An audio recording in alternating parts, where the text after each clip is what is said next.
2 दिन पहले यानी 9 अप्रैल को प्रधानमंत्री नरेंद्र मोदी ने बंगाल विधानसभा चुनाव से पहले जनता के सामने 6 ऐसी गारंटियां रखी जो कि सीधे तौर पर राज्य के लॉ एंड ऑर्डर, भ्रष्टाचार और रोजगार जैसे बड़े मुद्दों को टारगेट कर रही हैं।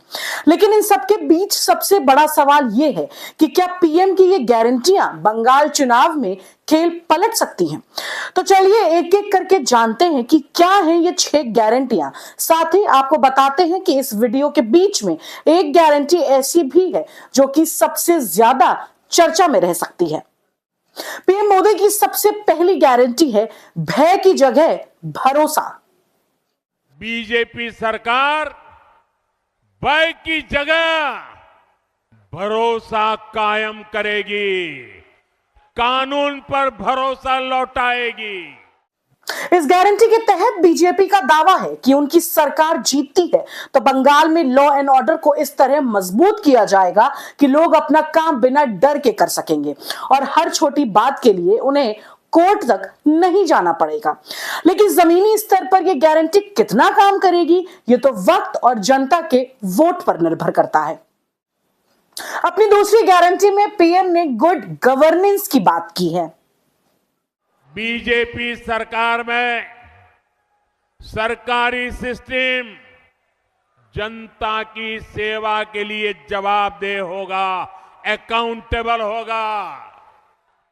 पीएम की इस गारंटी के तहत बीजेपी ने सत्ता में आने के बाद सरकार और सरकारी सिस्टम दोनों को ही जनता के प्रति अकाउंटेबल यानी जवाबदेह बनाने का दावा किया है ताकि लोगों को अपने कामों के लिए इधर उधर भटकना ना पड़े और उनका काम सही समय पर हो सके।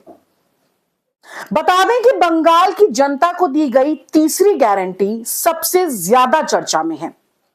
मोदी की तीसरी गारंटी हर घोटाले, हर करप्शन और बेटियों के साथ हुए हर अन्याय, हर रेप केस की फाइलें खुलेगी।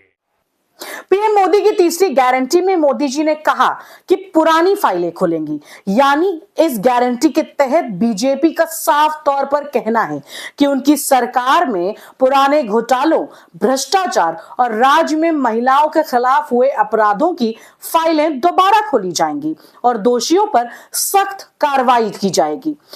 मोदी जी की इस गारंटी के साथ ही बंगाल का चुनावी खेल पलट सकता है। बीजेपी को बंगाल की महिला वोटरों का भी साथ मिल सकता है। पीएम मोदी की चौथी गारंटी है राज्य से गुंडा कानून खत्म करना। मंत्री हो या संतरी, कानून सबका हिसाब करेगा। मंत्री हो या संतरी, सबका हिसाब होगा। इस गारंटी के साथ ही बीजेपी ने दावा किया है कि टीएमसी के राज में जिसने भी करप्शन किया है उसकी जगह जेल में होगी। मंत्री हो या संतरी, कानून सबका हिसाब करेगा। टीएमसी का कोई गुंडा अब कानून से बचने वाला नहीं है। बंगाल की जनता को दी गई 5वीं गारंटी है सभी को संविधान का हक। जो शरणार्थी हैं उन्हें संविधान के तहत हर हक मिलेगा। अपनी 5वीं गारंटी में मोदी जी ने साफ तौर पर कहा है कि राज्य में जो भी शरणार्थी हैं उन्हें संविधान के तहत हर हक मिलेगा, लेकिन जो घुसपैठिए हैं उनको खदेड़ा जाएगा, उनको भारत में नहीं रहने दिया जाएगा।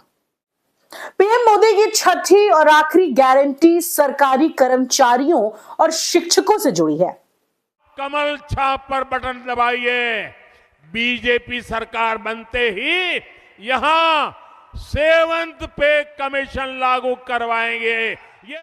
मोदी जी की इस गारंटी में दावा किया गया है कि अगर विधानसभा चुनाव में बीजेपी की जीत होती है तो राज्य में सरकार का गठन होते ही 7th पे कमीशन लागू किया जाएगा, जिससे सरकारी कर्मचारियों और शिक्षकों को सीधा फायदा मिल सकता है। अब अगर बात की जाए मोदी जी की इन सभी गारंटियों की, तो एक बात तो साफ है कि बीजेपी राज्य से जुड़े अहम मुद्दों को टारगेट कर रही है, जिनमें भ्रष्टाचार, महिलाओं से जुड़े अपराध और घुसपैठियों की समस्या तक शामिल है। लेकिन सबसे बड़ा सवाल यह है कि मोदी जी के ये वायदे क्या सच में बंगाल के वोटर्स को अपनी ओर खींच पाएंगे? और क्या इस बार बंगाल में खेला हो जाएगा? क्या बंगाल में इस बार तख्ता पलट हो जाएगा? आपको क्या लगता है? कमेंट में अपनी राय जरूर बताएं।